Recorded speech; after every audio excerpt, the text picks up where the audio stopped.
I'm curious, have you ever had a moment in your life where you felt utterly overwhelmed? Just one of those moments when you feel like that you're not going to make it out of the situation unless God shows up big time. Like any figment of your imagination of control is gone. Any of you ever have that? I'm curious, how many of you have experienced that kind of moment in your life? Let's see, raise your hand.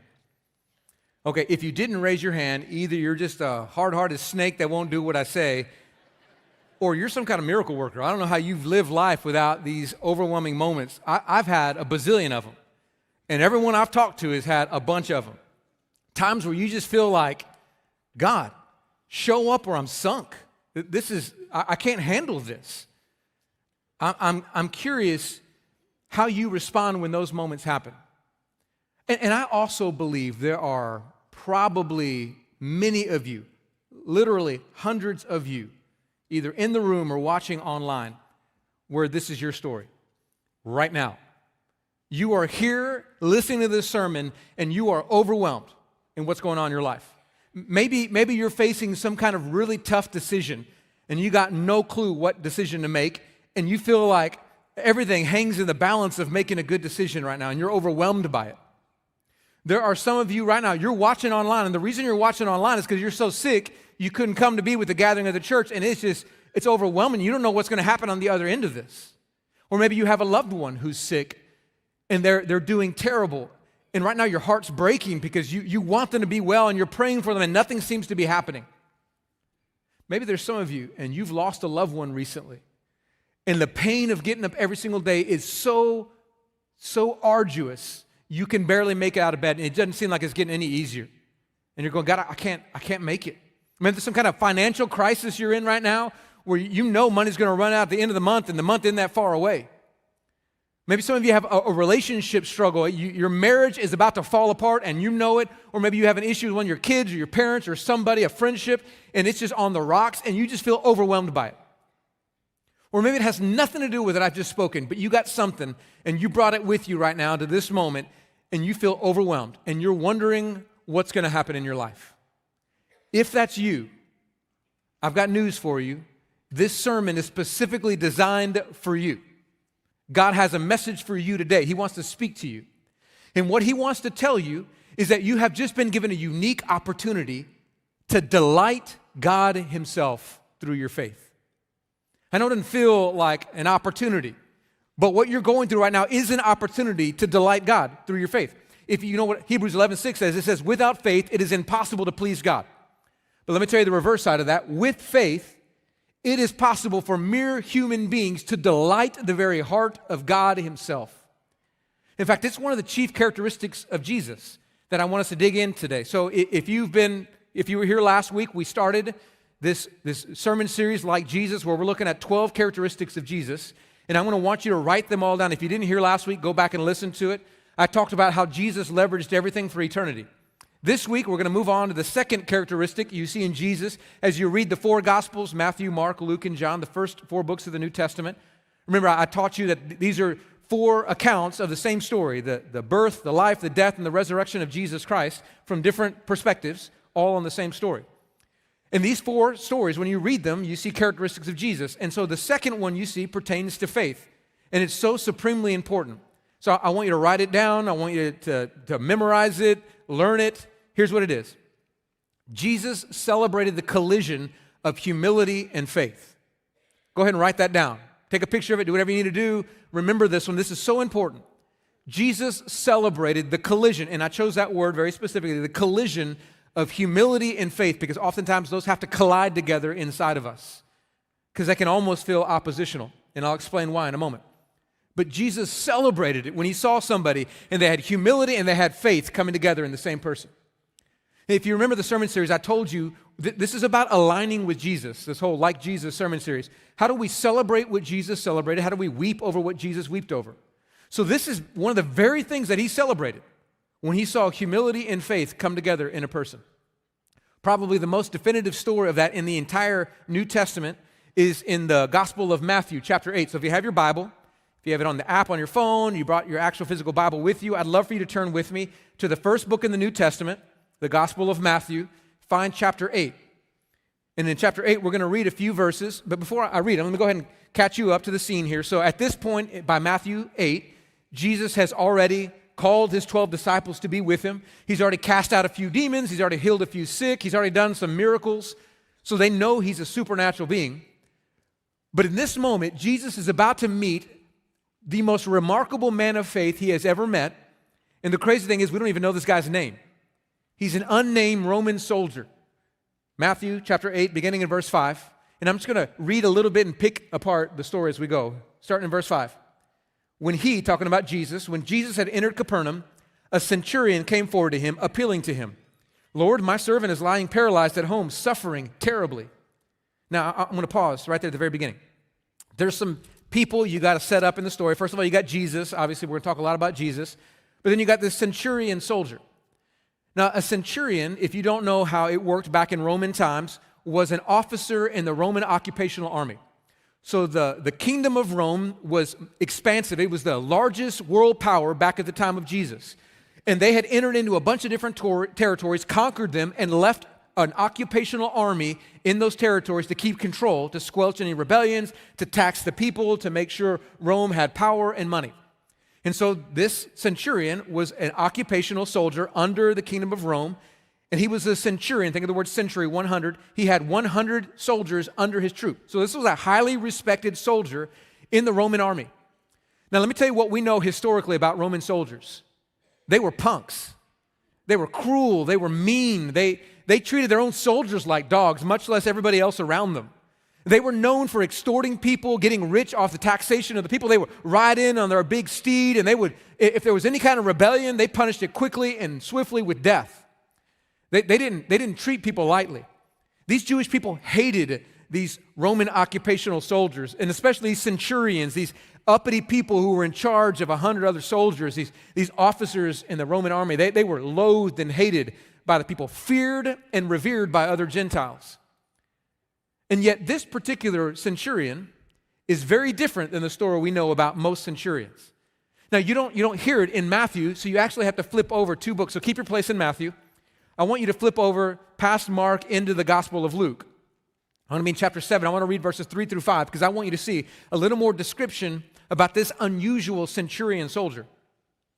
Verse 3, it says in Luke 7, "When the centurion heard about Jesus, he sent to him elders of the Jews, asking him to come and heal his servant. And when they came to Jesus, they pleaded with him earnestly, saying, 'He is worthy to have you do this for him, for he loves our nation, and he is the one who built us our synagogue.'" Okay, now stop there. So 3 things I need to point out about this unusual centurion. Well, the first part in that unusual, he was really stinking rich. This centurion soldier had a lot of money, so much money that he could build his own house, provide for his own family, and still build an entire synagogue with his leftover money. So the guy was rolling in the dough. He was exceptionally rich, which wasn't that uncommon for centurions, because remember, they extorted from the people and they made themselves very wealthy, and they were given a lot of liberty to do so. But what was unusual about this particular centurion was the fact that he actually feared Yahweh God. He was a God-fearer.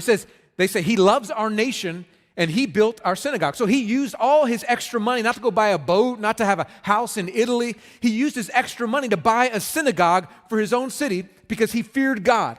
He loved God. This was exceptionally unusual for a Gentile soldier that had all this power to respect the God of that particular locale, which was Yahweh God. So this dude was an unusual centurion in that he had faith in the God of the Jews. But the third detail you learn about this, which again was exceptionally unusual for a centurion soldier, was that he was compassionate. Remember, I told you most centurions were cruel, mean dogs, treated their own soldiers like dogs. But this guy was unusually compassionate. So in Luke 7, it talks about how he had his servant, and there's a Greek word that it uses for servant. It's the Greek word doulos, and that word means a slave.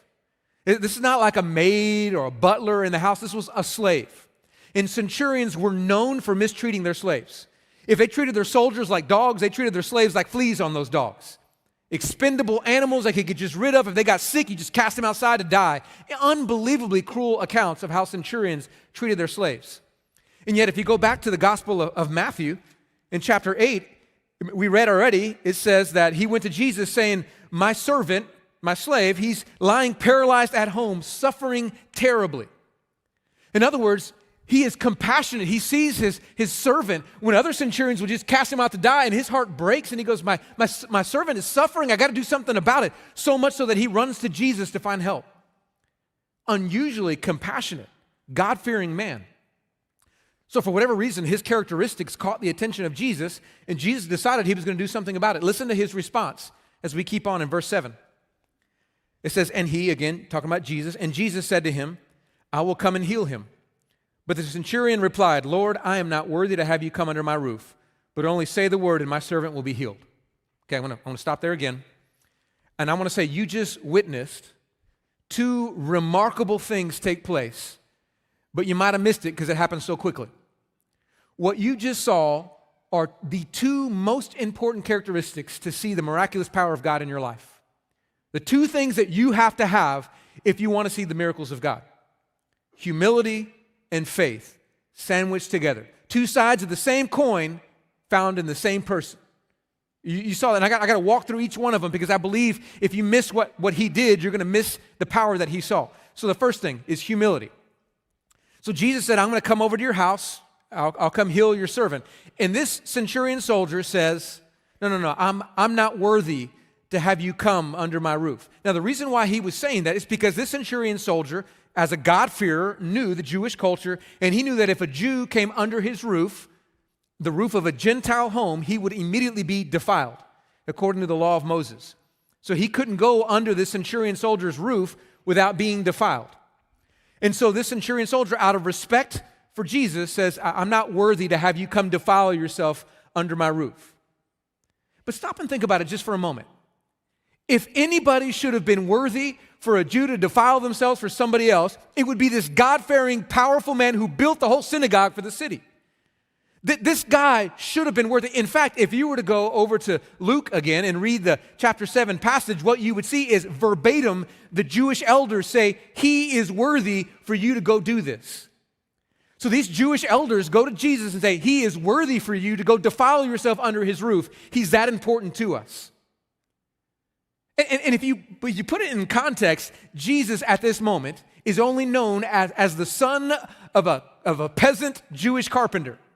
That's all he is.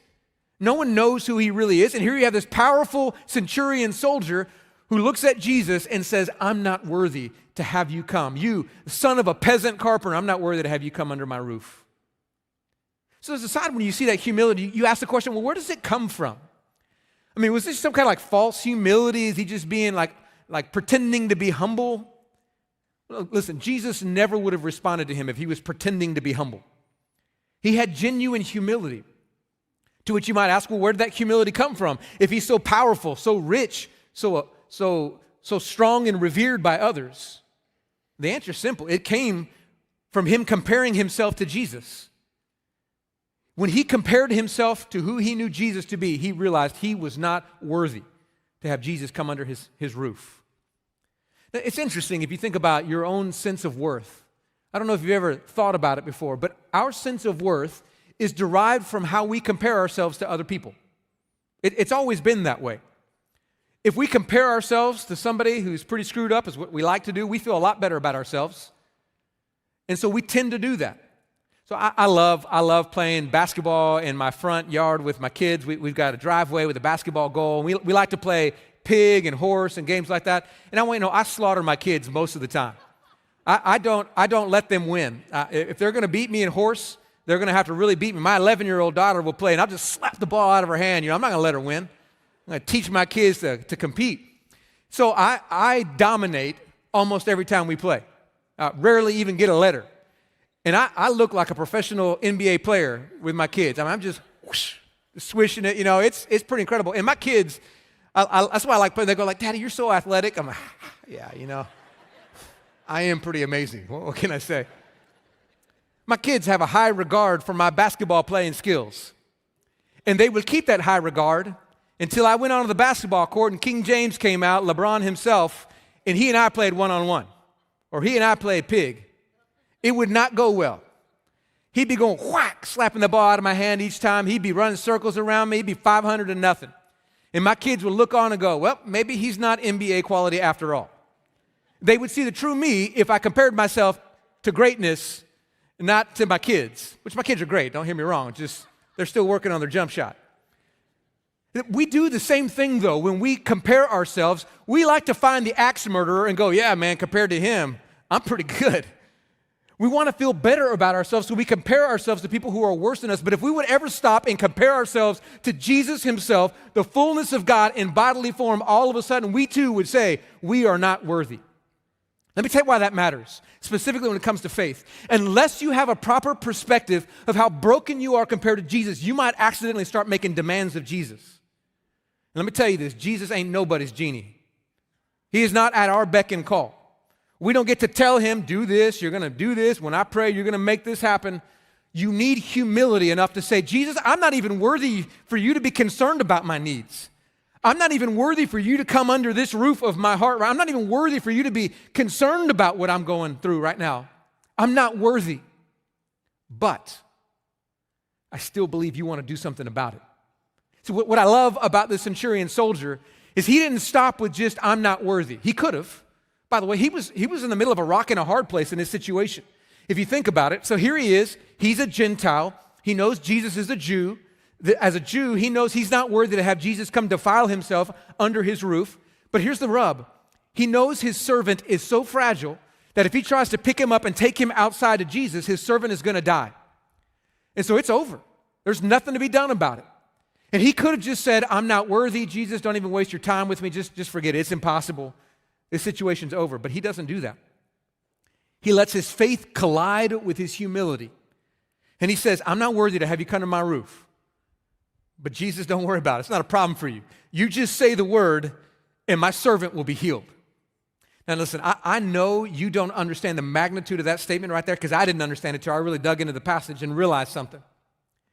This is the first time in the entire Bible where you see a miracle done long distance. Up to this moment, every miracle done had been done up close. Even Jesus, now he's done a number of miracles. He's healed the sick, but you know how he did it?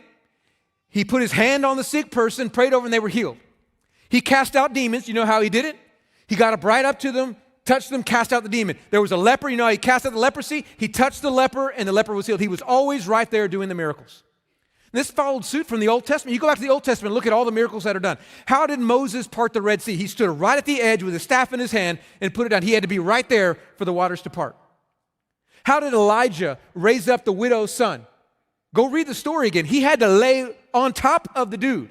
Like he's just on top of face to face, arms to arms, feet to feet. He is pressed against the guy as he prays over him 3 times.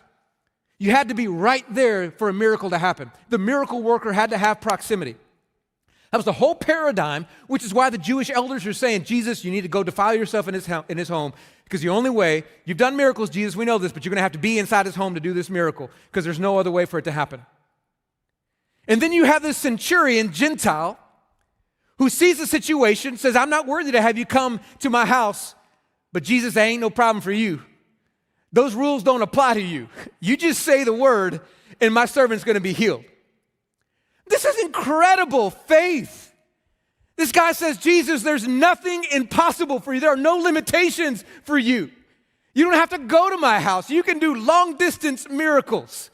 Just say the word and he's going to be healed. And here's what I love about it.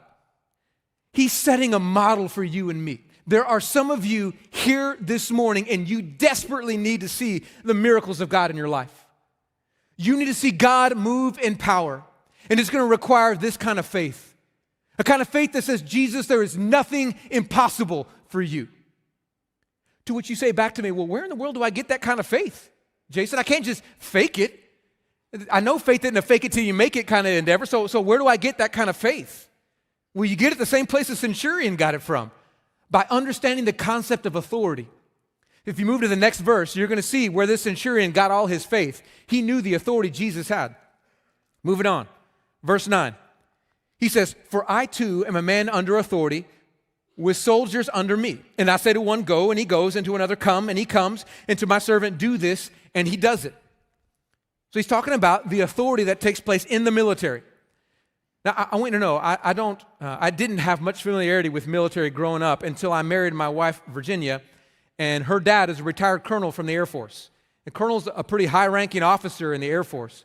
And there were times when they lived in certain bases where he was the highest ranking officer. There were no generals. He was the highest ranking officer on the entire base.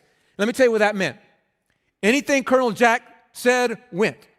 He was the highest ranking officer, so he'd go find a second lieutenant, first lieutenant, a lieutenant colonel, a major, a captain, somebody else, and he'd say, you go do this, and they would say, yes, sir, Colonel, and they would go off and do it. He had full authority. They obeyed his rules because he was the highest ranking officer until a general walked onto the base. And then a general will go up to my father-in-law, Colonel Jack, and say, Colonel, I need you to go do this. And he would say, yes, sir, and he would go off and do it because that general had authority over him. That's what the centurion is talking about right here. In the military, they understand the power of authority. When you speak, it gets done. Now, here's the most remarkable thing. When he tells this, he's saying, Jesus, I know who you really are. You're the 5-star general over all of creation. You have total authority over everything. You don't need to be under my roof. You just say the word. Space and time obey you. Winds and wave obey you. Earth and sky obeys you. All of creation obeys you. Just say the word. You've got the authority. There's nothing impossible for you. Now listen, here's why this is so profound. This is where your perspective is important. Jesus was a homeless guy who traveled around preaching to nobodies and the poor and the forgotten. And here's this Roman powerful soldier who, according to society, has got all the wealth, all the power, all the worth. And he says to this homeless guy who's the son of a peasant, you are the 5-star general over all of creation. Whatever he says goes. That's faith. Let me tell you why that matters for you. If you want to see the power of God in your life, the miraculous power of God in your life, it's going to require the same faith. I want you to write this down. The power of God will be determined by the size of your view of Jesus. You memorize that. You tread over that over and over and over again. The power of God in your life will be determined by the size of your view of Jesus. If you view Jesus as huge, the power of God in your life is going to be huge. If you view Jesus as small and safe, the power of God in your life is going to be small. The size of your view of Jesus will determine the amount of power you see. I learned this 14 years ago in an unusual way. I learned it overseas on a mission trip to India. So I'd gone on a trip to see some church planting work done in India, and I was in the city of Hyderabad. And right outside, we went to a rural area. It was about an hour and a half or so outside of Hyderabad. We were visiting some churches that had been recently planted. And I went to this one church. It was a church of about 50 people. And this particular rural area in India was a pretty large church. And I went to their worship service, and I was called to preach that day to this church. And so we went over, the team of about 8 of us, to this worship service. And I was amazed at this place, amazed by their faith. So it was a small little building, wasn't huge. There was no like windows. It was kind of open air. It had a cinder block wall around the 4 sides with a doorway to come in and some open windows and a tin roof that was raised up a little bit higher. And that was it. Gravel ground and a lot of rocks and things on it. And that was their church. And there were about 50 of them gathered together in their beautiful Indian clothing, worshiping God. And when we had worship, and the worship time lasted about an hour, I don't have a word of what they were saying, but I could feel their faith. When they sang to the Lord, I could feel their passion. It was beautiful. And then after the time of worship, they had a time of testimonies. There were about 4 or 5 people who gave testimonies. Over and over again, we had translators letting us know what they were saying. They were telling stories of seeing the miracles of God like it was nothing. Yeah, we went to this village and there was this person who was suffering internal bleeding. We prayed over them and they were healed. This one person was acting psychotic and we realized it was a demon inside of them. We prayed over them and they were immediately healed. Over and over, healing, healing, healing. Like I said, like it was nothing. Like this is just normal Sunday morning conversation. And then I discovered right after that why that was. Because the next part of the service was prayer. And for 30 minutes, these 50 Indian believers got on their knees on that rocky, jagged soil and bowed down and prayed. And they prayed in this concert of prayer where you could hear them moaning and crying out and praying and praying. And I promise you, I had to literally get up 5 or 6 times just to rub my knees because they hurt so bad. But all those believers, man, they had calluses up and down their knees because they did not have to get up one time. The only reason they stopped is so I could go preach. and I walked up to go preach, and the only thing that could come out of my mouth was, I don't know why I'm here trying to preach to you. You need to be preaching to me. Because I knew immediately these guys had a faith that was light years ahead of mine.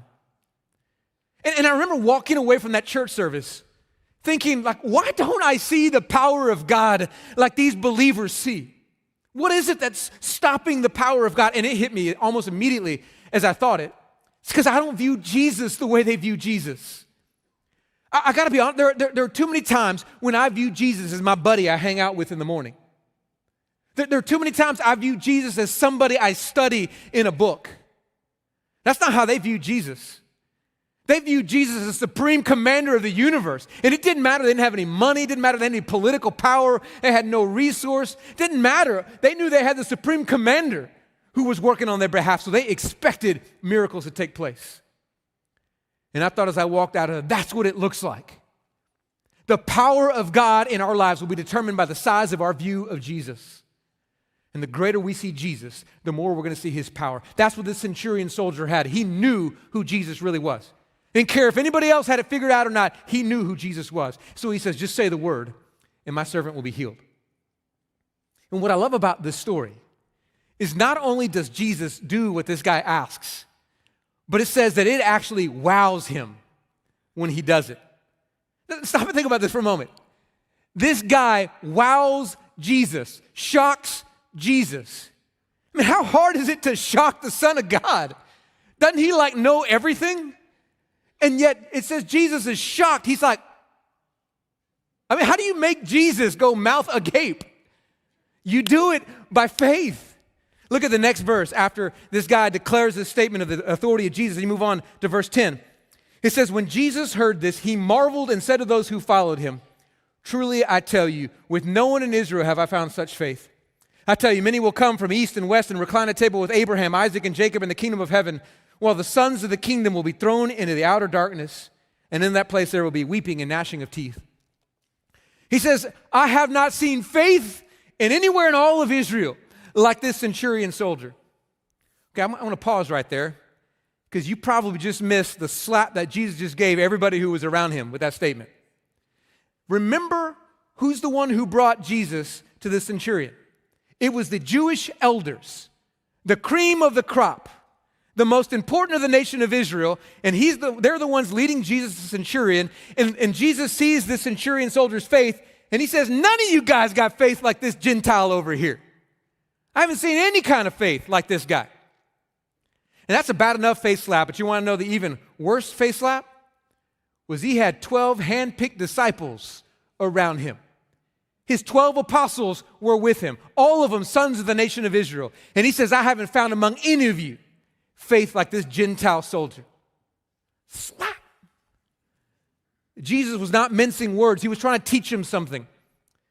The power and prestige that comes with being in the kingdom of God is born from faith, not pedigree, not background, not nationality, faith. When you believe Jesus can do anything. Jesus saw faith in the centurion soldier, and it said it shocked him. He marveled at it. You go back to verse 10, it says, when Jesus heard this, he marveled. That word marvel in Greek is thaumazo. It means to be astonished, shocked, in awe of this guy. He shocked the Son of God with his faith. Now, let me tell you what's so interesting about this. That word thaumazo is actually used a lot in the New Testament, but almost exclusively of how people responded to Jesus when he did miracles. In fact, if you were to go into later on in chapter 8, it says there's a time when there were winds and waves and they're in a boat and the disciples thought they were going to die, and Jesus stands up and he calms the winds and the waves. And listen, in Matthew chapter 8, verse 27, what it says. And the men marveled, saying, what sort of man is this that even the winds and sea obey him? That word marveled, that's thaumazo. They marveled. They were astonished at the winds and waves obey him to see who he was. They didn't yet recognize who Jesus was. They were astonished. This happened over and over again. He'd cast out a demon. They would be thaumazoed, astonished. And they would marvel. They would be in awe. He would heal the sick. He would walk on water. He would multiply food, and they would be astonished, wowed over and over and over again. There are only 2 times, though, when Jesus is ever astonished. 2 times that the verb is used of Jesus. It's right here with the centurion soldier, and the other time is in a story you can find in Mark chapter 6 when he's in his hometown of Nazareth. And it says that he was astonished. He marveled at their unbelief. So let me tell you what that means. Jesus is astonished always by faith, the magnitude of it, or the lack of it. That's what makes Jesus marvel. So all of you who are in this room, especially those of you who are undergoing a test of faith right now, you are undergoing an overwhelming circumstance in your life. You have been given the opportunity to astonish Jesus Christ himself with your faith or your lack of faith. You've been given the opportunity to make Jesus marvel at how you respond with faith or lack of faith. But if you ever want to see the power of God, it comes from believing Jesus really can't handle anything going on in your life. I want to finish up with verse 13. Listen to what it says here.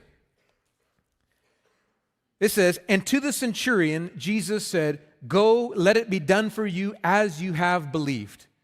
And the servant was healed at that very moment. He says, go, let it be done for you as you have believed. According to the measure of your faith, let it be done. So let me tell you what that means. If you ever want to see the miracles of God in your life, it will be done according to your faith in who Jesus Christ is. You will not see the miracles of God until you place your faith. It is not God does the miracle and then you believe in him. It is you believe in him and then you see the miracles. That's what faith is.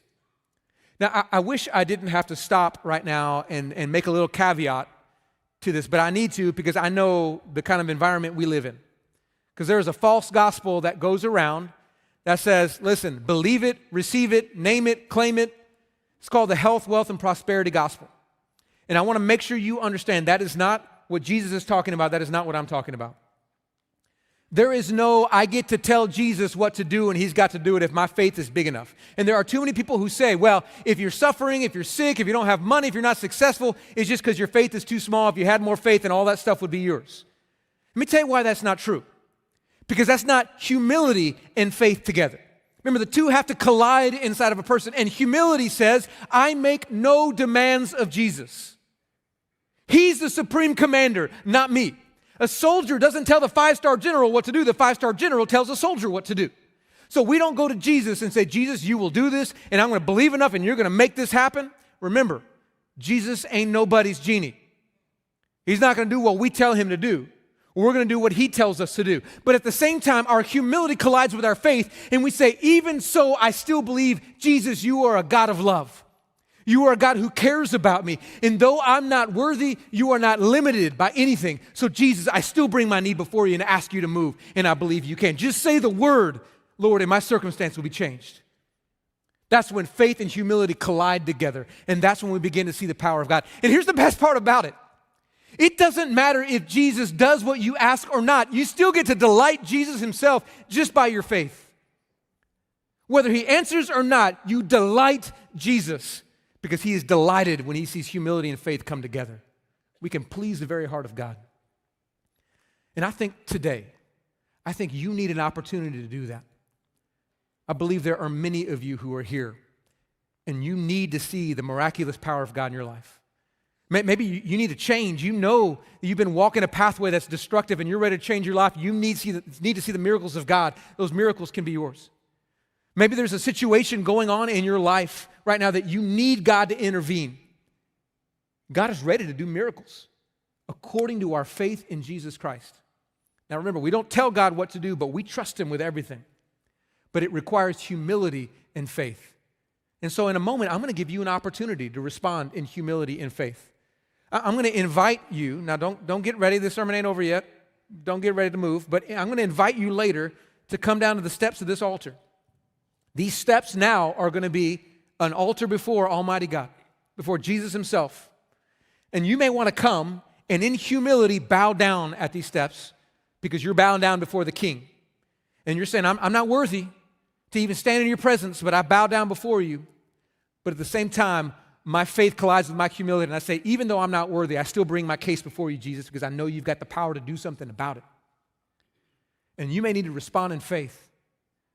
Now, there are also going to be pastors who are up front who are going to be ready to pray with you, because the Bible also tells us to join our faith with other believers. When 2 or 3 agree upon anything on earth, it's done in heaven, and we're going to have a chance to agree together. So if you need to be prayed over, there are going to be pastors around the room who will pray for you. If you're watching online and you need to be prayed over, you too can have a time of prayer. You just text the word prayer to 94253, and then you let us know what your prayer request is, and we're going to pray for you and join our faith with you. But you're going to have an opportunity to respond, but it's going to require you to humble yourself enough to ask, to move. So I want to encourage you. The enemy's going to tell you, don't move, you don't need to do this, not a big enough deal. And Jesus is saying, would you humble yourself? Would you remember, I've got power, would you present it before me? And you're going to be able to respond. But before we do that, though, there's one more thing I got to say. This is so important. There are some of you in this room that the most important decision you can make is to let Jesus be not just the 5-star general over creation, but the 5-star general over your life. To take over your life. Because let me tell you what the gospel of Jesus says. The gospel of Jesus says, though he's the 5-star general, we have mutinied against his rule. We've said, I don't want to follow your rule. I'm going to do my own thing over here. And we've rebelled against the general. And the consequences of that are punishment, eternal punishment. But the good news of the gospel is that we have a general who is willing to give up his own body and blood for the sake of mutinous soldiers. And if we would just trust in him and say, listen, I'm sorry for rebelling against you, Jesus. I'm sorry for trying to live my own way. I'm ready to do it your way. Take back control over my life. Be the Lord of my life. Then everything changes. And the spirit of this general comes inside of us and changes us from the inside out. And we get redeemed back into his army. Listen, if you need to take that step of faith this morning, the pastors will be down front. We would love to pray with you and help you invite Christ to get forgiveness for your sins and a fresh start on life. If you're watching online, you can do it as well. You just go to fill.org/next step, and there's a way for you to fill that out, and a pastor will reach out to you. But you need to respond, and I want to encourage you to respond today. So as you think through the scriptures, and you go into what we just read in verses 11 and 12, this should shock you awake. It says, there are going to be people who come from the east and the west to recline at the table of Abraham, Isaac, and Jacob, but the sons of the kingdom will be thrown out into utter darkness, where there will be gnashing of teeth, eternal suffering. Let me tell you what Jesus was saying. He was saying, all you Jewish people out there who think just because you're a Jew, just because you're religious, just because you grew up in the faith, you think you're going to be at the king's table because of your pedigree. And Jesus says, you're not going to be. People are going to come, Gentiles from the east and the west, and they're going to sit at the great table because they believe in who Jesus Christ is. I'll tell you why that matters for you. There are some of you in here, and you falsely believe because you were born into a Christian family, because you like Jesus, because you've read the Bible before, because you go to church from time to time, that you're going to have a seat at the great banquet table. I hear this all the time, and I know people don't mean it to be off, but it pains me every time I hear it because I know it's showing a broken theology. People say, I've been a Christian all my life. You haven't been a Christian all your life. You've been a rebel all your life. If you grew up in a Christian home, that does not make you a Christian. Repenting of your sins and trusting in Jesus makes you a Christian. Growing up in a Christian home is great because you get exposure to the gospel, but we all rebel against the rule of Jesus. And we all have to come back in faith and say, heal me, Jesus. And there may be some of you who've been depending upon your pedigree, depending on your Christian background, depending on your attendance at a church. And today's the day where you go, I'm not going to depend upon that stuff anymore. I want a seat at the kingdom. And I know that only comes with me humbling myself before Jesus and by faith receiving his lordship, his kingship in my life. And I'm ready for that today. If you need that, today's the chance to respond. I want to encourage you to stand up to your feet, if you will. I'm going to invite the pastors to come down to the front to spread out, and if their spouses will come as well, to be ready for prayer. And here's what I want to ask you to do. Again, I'm going to say this. There are aspects of you right now. Your feet are going to start to feel like cement, and you're not going to want to come forward. But there are some of you who need to humble yourself, make the steps your altar, bow down, and you need to humble yourself and say, by faith, I present this to you, Jesus. I believe you can handle this circumstance. You've got the power. Or maybe you need to come to one of us pastors and say, please join your faith with mine. Here's my situation. Would you pray over me? we would love to pray for you. Or maybe you're saying, I need to make sure that I've humbled myself before Jesus, the high king, and invited him to forgive me my sins and take over my life. I'm ready. We're ready to meet with you and pray with you. Online, however you need to respond, you can go to field.org/next step and you can respond. Let us know. But right now is the time to respond as we sing the song. When the song is over, I'll lead us as we take the Lord's Supper.